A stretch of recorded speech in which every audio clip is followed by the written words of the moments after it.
Washington's longtime mayor not seeking re-election. Two alderpersons are in the race to fill the seat April 1st.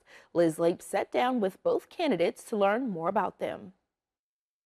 Washington's Mayor Gary Manier announced in November he would not seek re-election after 24 years in the position. Now, come April 1st, two longtime Ward 1 alderpersons are vying for the seat.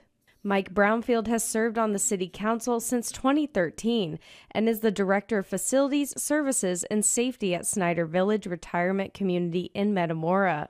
With Brownfield's term as alderman up next year, he says it was time to step up into a bigger role or retire. The city of Washington is a great place to live. It's given me a lot for me and my family as far as how we've been able to achieve our goals in life.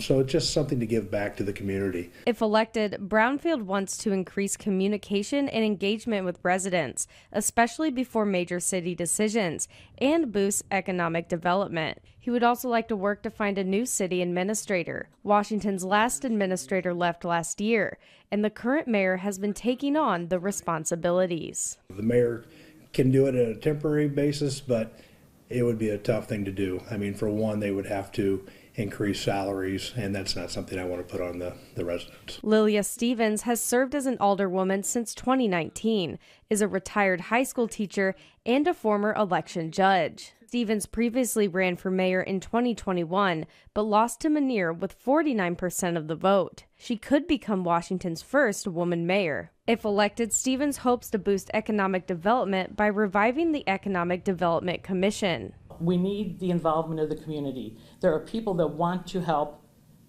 see what the future of Washington brings. She says she would also like to focus on filling the city administrator position and create a citizens advisory committee that includes the city's youth. Stevens says there is currently no mechanism in place for alderpersons to share what their ward needs, and she wants to change that too. My goal is to have a section on the agenda in every council meeting for the alderpersons to be able to express what their ward needs. As for the Washington Amphitheater, Brownfield says he needs to see more data to make a decision. We need to make sure it's not going to be a burden on the taxpayers in the future. So they need to make sure, the foundation needs to make sure that they've got all that covered. But Stevens says as the information stands today, she is against it. The feasibility study shows currently it is not feasible.